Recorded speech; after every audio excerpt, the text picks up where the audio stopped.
Hey, deserved listeners, Love is Blind. Let's watch. And I was walking home from school one day, and this guy that I really liked, I was flirting with him, and I heard him turn around and be like, oh, this girl's fat. And it's weird because it was so long ago, and I was so young. Let me in. But now every single interaction that I have with someone, I'm so scared that they're gonna be like, oh, her arms look big here, or her stomach looks big here. Breaks my heart. Yeah, so it's not, I'm guessing so she's talking about this negative event that happened to her where she was growing up when someone said she was fat.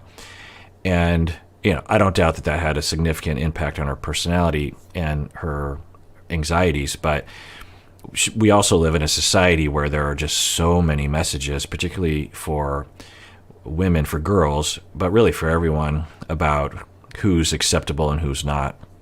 And so she's talking about that, which is, I'm glad that she's able to voice that and take care of herself around that. We'll look in the mirror and see that little fat girl. All right, good luck, lady. That's why I'm very excited to see are people gonna like me for who I am? And I'm hoping that once they do get to know me, they're going to think I'm beautiful regardless of what my weight might be. Yeah, it's interesting to think about that. For so many of us, we have so many hang-ups and traumas around how we look. I have a friend who, with the mask mandates and whatnot, actually likes wearing the masks because he hates the way he looks. He's worried that we're not going to wear masks in the future because he doesn't want to show his face. And there's nothing notable. He's a very, I don't know what to say. I'm sure he just blends in. But the point is that he feels he's disgusting. There's something gross about his skin or his face, and covering it actually makes him feel more relaxed when he's walking around. And that is an indictment on our culture, that we have told everyone that their worth is based on how they look. And if they don't do a certain thing, then they're ridiculable or something. It's the thing I like to point to is it's shame, right? It's I'm ashamed of my face is the sentiment. And there are things to be ashamed of. Shame is an important emotion for humans. We wouldn't have it otherwise. We should be ashamed if we push someone down the stairs, or we lie, or we steal, or we kill someone, or we embezzle, or we knowingly harm someone. We should be ashamed of that. That's why we have shame. We have shame and public shame because you did something against society. You did something against us. But we humans are very good at adapting and co-opting things. And one of the things that we've co-opted is shame. And so we will shame people for everything. 99% of what people are ashamed of, you should not be ashamed of. There's nothing shameful about looking the way that you look. Right? Or having the body that you have. There's nothing shameful about that. You didn't harm another human being. It just is what it is. And so it's heartbreaking that and really an indictment on our society, and we have to push back. And you have to do your part, at least internally, when the messages are coming in. It's no, I'm okay. I don't have to whiten my teeth to be acceptable. I don't have to lose weight to be acceptable. I don't have to have my hair look a certain way to be acceptable. I don't have to wear certain clothes to be acceptable. I'm acceptable as I am. And screw you, society. And so it, pains me that she's going through that. But then I'm oh no, he's going to forget about me by the end of it. Why do you think that? I'm scared that every other date that you have is going to go better than ours. I'm an overanalyzer. Walk me through that. There's been a long history of divorce in my family. Okay, so we're learning a little bit about Danielle. She has some traumas around bullying, around body shame. She's talking about a frequent concern about being rejected based on her body or who she is as a person. She says she's an overanalyzer. What often that means when people are saying that is they realize that they're kind of their own enemy. Their brain is their own enemy, and that they will focus on negative things that are unreasonable, probably in relationships. I'm guessing sometimes what that indicates is preoccupied attachment, where you will be extremely preoccupied with rejection and often seeing rejection where it doesn't, or signs of rejection where they don't actually exist. And she's also saying, my family has a long history of divorce. What does that, what does that mean? Does that mean like her parents were divorced several times? Who knows? But I wouldn't be surprised if Danielle tells us some more details that indicates that she has relational traumas related to rejection and instability. And as a child, she internalized that as it's her fault. Your parents go through, they divorce, and there's so many things that are associated with that: the conflict, the anger, and the bad moods that your parents are in before, during, and after the divorce. You might even have a parent that moves out of state or something, and then you don't see them very often. Well, through all that experience, children are inherently self-centered, and so the universe revolves around them. So anything that's happening, they will think it's because of them, particularly if there's any kind of evidence of that, right? Like a parent that's like, because kids, they can be snotty sometimes. They can be disobedient or something. And so, say you have your visitation with your father every other weekend, and you go to his house and he's upset with you about something that would be very mundane as a parent, but then you don't see your father for 2 weeks, or maybe your father is on vacation or he goes on trip, so you don't see him for 4 weeks. Well, you're desperate for connection with your father, and so you will potentially conclude, well, if I was a better girl the last time I was at his house, he wouldn't be gone all the time. And now, as an adult, you would say, well, why would you conclude that? I told my kid I had this business trip or whatever. Kids don't think logically. They don't understand how things work, essentially. And particularly when they're going through difficulties like that, it just is a natural tendency for people to just think, well, it must be because of me. Anyway, so if you go through divorce and you have that conclusion, you just have this schema that there's something wrong with you, that people aren't really going to like you, they're not going to stick around, and it's because of you. It's also because other people really can't be trusted. And I wonder if Danielle has those schemas. There is no relationship that I've witnessed that has been successful. And that's going to be my fear. It's like, am I going to be just following in the footsteps of everyone else in my family? Are your parents still together? No, they're not. They've been divorced since I was 5. Okay, so we're learning for Nick, his parents divorced at age 5. We don't know if that had an impact on him. For some families, they can divorce without much conflict, without much strife, and so it's not always a problem for kids. Or it's always an issue to some extent, but it can be mitigated by a lot of protective factors that parents can involve themselves in, family therapy being one of them. We're also hearing for Danielle, she's saying she's never witnessed a successful marriage. And that will affect you, right? Because even though intellectually you'll say, well, I know that they're out there somewhere, but through your experiences, if you're learning that, relationships, they don't last. People say they're in love with each other, but they don't really stay in love. If that gets under your skin, that's terrifying, right? Because you fall in love, they might be totally in love with you, but you're like, well, it's going to end. And then the worry sets in, and then the defenses kick in. A relationship that I've witnessed has ended in divorce.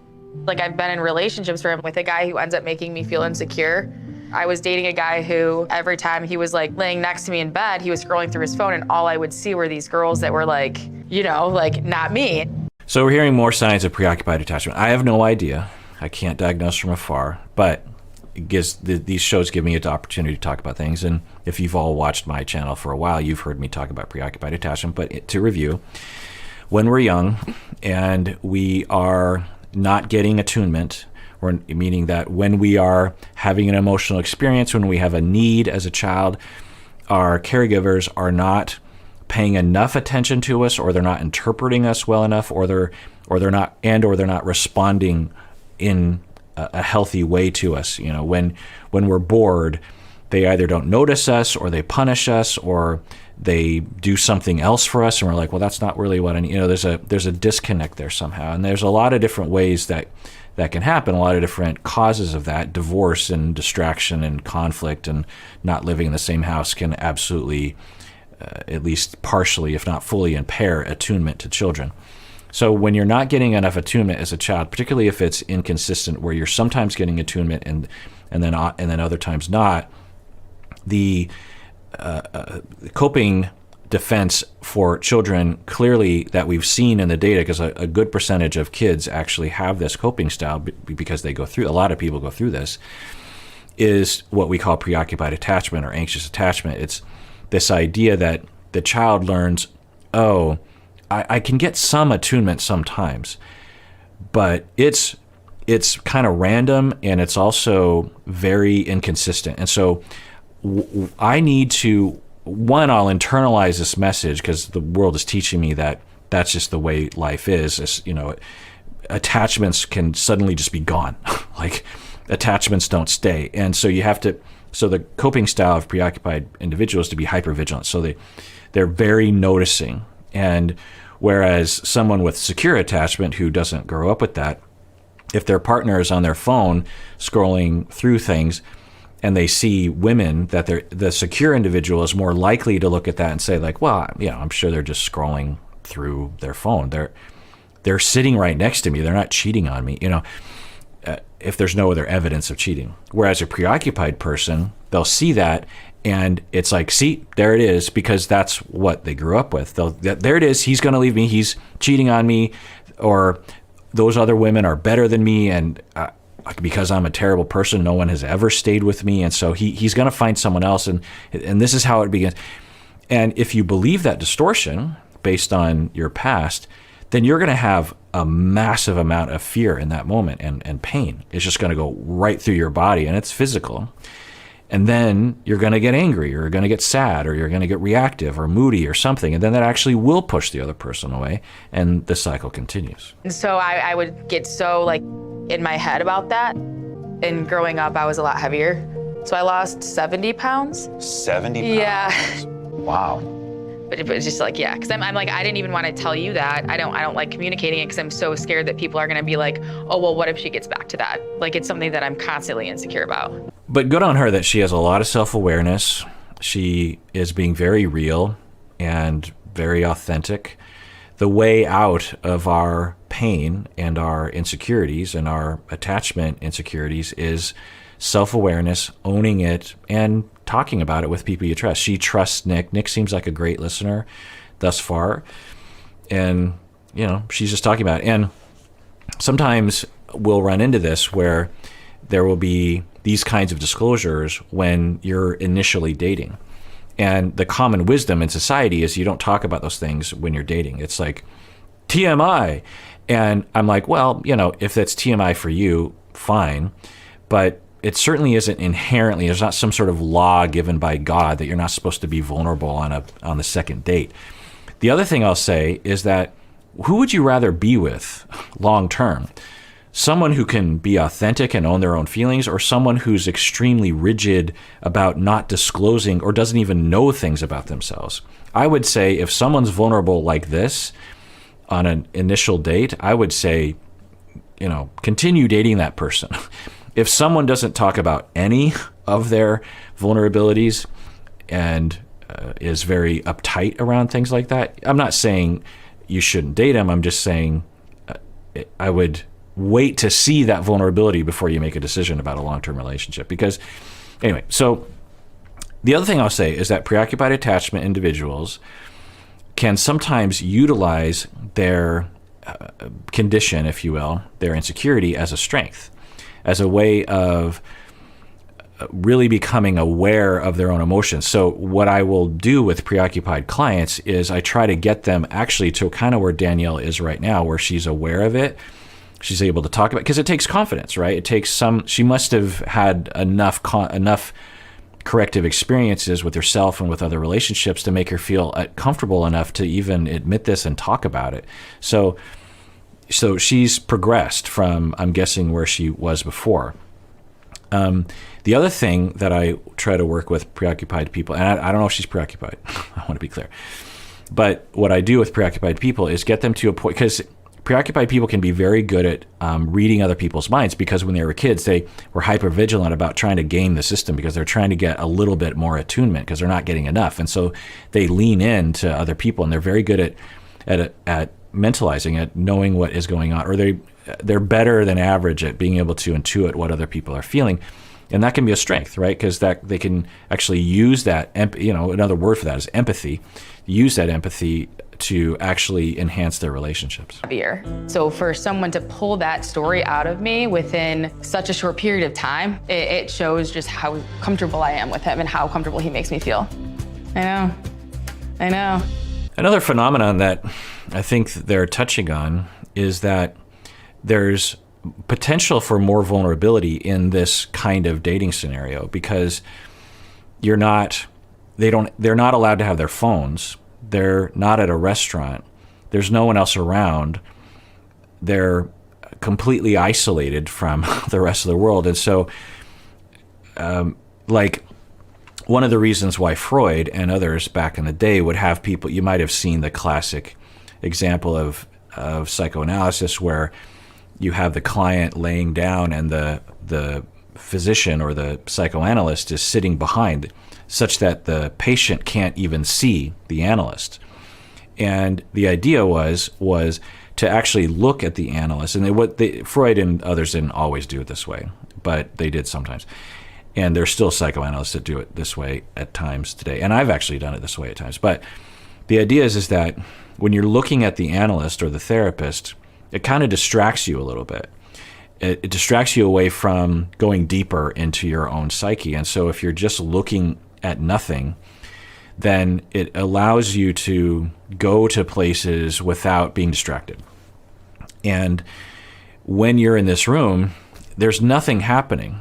And so one of the effects that I could absolutely see happening is going deeper and deeper into your own mind as you're talking with someone, and then more vulnerability and more connection.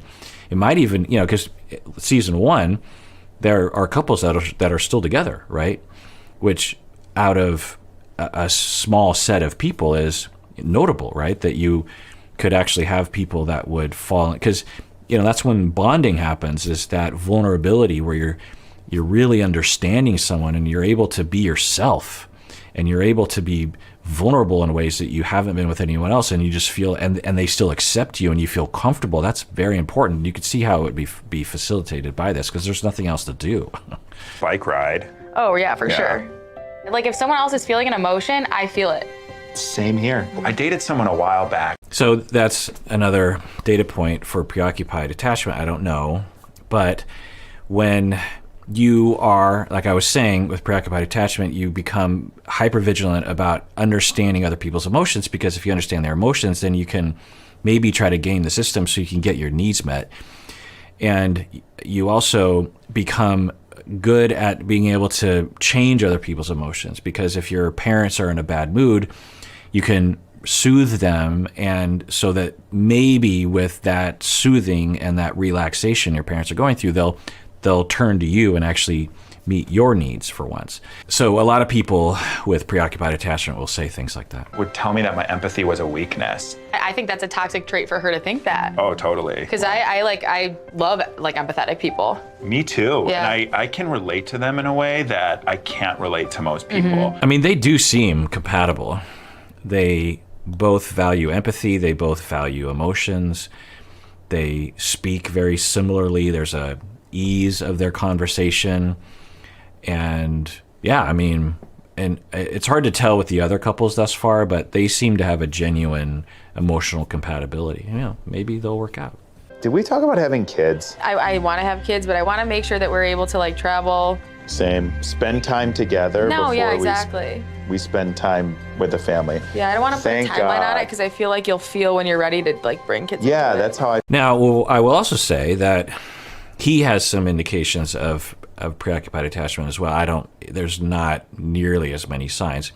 I don't know if she would agree. I always would have to ask these people, okay, this is what I'm seeing. Does this make sense? Do these other things resonate with you before I could have a conceptualization? But anyway, another aspect of preoccupied attachment is people will dive into relationships very quickly. Sometimes they will inadvertently love bomb someone. And if two people are preoccupied, sometimes they will inadvertently love bomb each other, meaning that the show of affection is a desperate act. It is oh my God, I finally met someone. Because if you've had a lifetime of abandonment and rejection and insecurity, and you finally see a sign of someone that possibly might work out, then a lifetime of need comes pouring out of you, and it feels so good. It's like, finally, I can depend on someone. Finally, someone makes me feel good. It's finally, someone loves me. Finally, I can grow old with someone. Like, this is going to happen. You start making all these plans, and that's where love bombing comes. It's like, we got to move in there. We got to have kids. We got to get married. And because you're just so excited.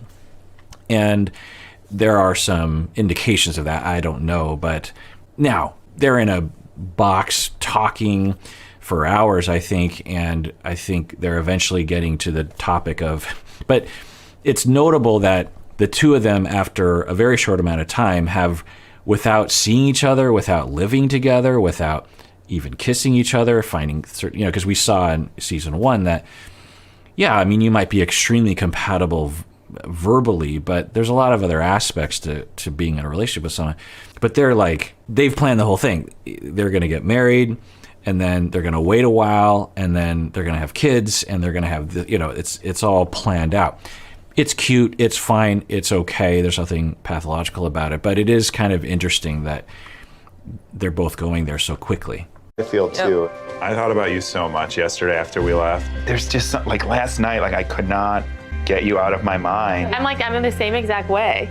I think we're at a place where like we already know what the other one's thinking without even saying it. And it's weird, and that's So I'll also say that when you're compatible with someone, you can often have an experience where you feel like you really understand them and you can predict what they're going to say. Also, and that's just an indication of compatibility or just being in sync. Another aspect of preoccupied attachment is you don't have very good boundaries with other people, because when you were young, to have appropriate boundaries might actually cut you off from attunement from other people. And so you learn to be extremely enmeshed with others and dependent on others. And you don't want to have a boundary, not only physically, but also emotionally and mentally. And so you want that kind of closeness. And so there can be, and you also, because of the way you're treated, you don't develop an idea of a differentiation between self and others. Because when you're very young, when you're 0 to 2, it's normal that humans at that age don't really differentiate between themselves and other people. I could talk, it's kind of an interesting topic and kind of complicated, but I'll just say that. With proper attunement, you develop this, emerging notion that, oh, there's me and then there's you. And there's a Venn diagram, there's some overlap in terms of understanding each other and empathy and experience, but we're two separate humans.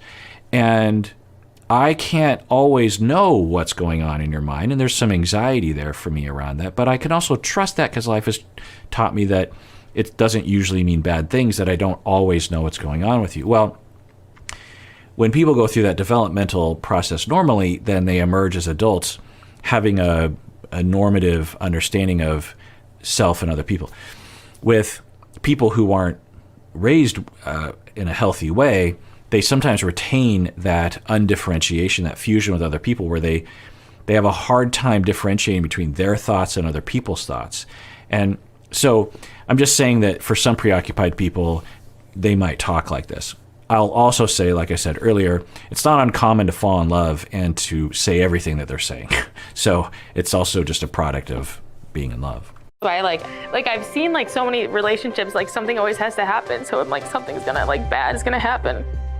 Why do I cry so easily? Yeah, so again, I don't know, but another aspect of preoccupied attachment, because it's based on abandonment and instability often, is this schema of, relationships are going to end. So let's rewind that. I think that's pretty telling about where her schemas are. Get you out of my mind. I'm in the same exact way. I think we're at a place where we already know what the other one's thinking without even saying it. And it's weird, and that's why I've seen so many relationships, something always has to happen. So I'm like, something's gonna bad is gonna happen. Right. So she's, as she's, and this is another aspect of preoccupation, is the closer you get to someone, the more fear you have, because you're like, and it kind of depends on your traumas and the degree and the style, but often you're desperate to be close, but you're also terrified of being close because it's never worked out, not only in your own life, but also in the relationships that you've observed. And so you're pushed, and this is why sometimes it's called anxious ambivalent attachment, because on one hand, you're so desperate because you've never had closeness. You know, you have a 2-year-old's desire to be close and secure with someone. But at the same time, you're utterly terrified of getting close because you just know it's going to be devastating, and because it always is devastating. And so she's starting to exhibit that. But again, she's very self-aware.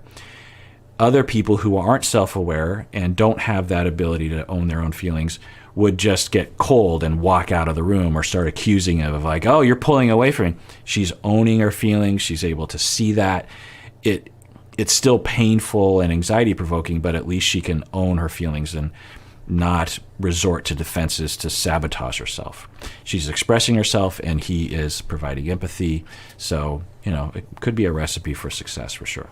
Why do I cry so easily? It's okay. I'm emotional. It's okay. I wish I could like hug you. I know. I cry very, very easily when I'm happy, when I'm sad, when I'm mad. So That's okay. Another aspect of preoccupation, not always, is that the child learns, in order to get people to notice me and thus be attuned to me and meet my needs emotionally, I have to amp up my emotions. I have to amplify them. This isn't a conscious thing usually, but often, and the way I think about it and the model of thinking is that the child, through trial and error, learns neurologically that if they feel their feelings normally, they won't get their needs met. But if they feel their feelings times 3, then they will get their needs met. So neurologically, they develop these connections because they're rewarded for having big emotions, feeling emotions that are triple the normal size. So when they're upset, they're really upset. And it's not a fake thing. They actually feel more upset because that's what's required in order for someone to notice and then pay attention to them consistently, or at least a little bit more consistently. So some preoccupied adults will have extreme emotional amplitudes. And she's kind of referring to that right now, but I don't know if that would resonate with her. I've never been in any sort of relationship where I haven't had reservations or I haven't like felt like the kind of anxiety that I typically feel, and that's what's like so weird, and like I don't believe it because I don't, you know, this is what you do. You mess things up by creating scenarios that don't exist. Like I don't deserve you. Stop. Don't ever think. Breaks my heart. So another indication of preoccupied attachment is this notion that I'm not lovable, I'm not good enough. And I know a lot of you will resonate with this because when I talk about this, you'll comment and say, yeah, that's me. Because you're treated that way. You're treated in to varying degrees an unlovable way. And so you just have this schema like, yeah, people are undependable. You know, I can't depend on people. I'm going to get rejected because I don't deserve. I'm lesser. I'm nothing. I don't deserve love. And when you get close, you start to have those notions like, well, wait, this doesn't match up with my reality. My reality is I don't deserve love. I'm worthless. So how come this is happening? There must be a trick. There must be something going on.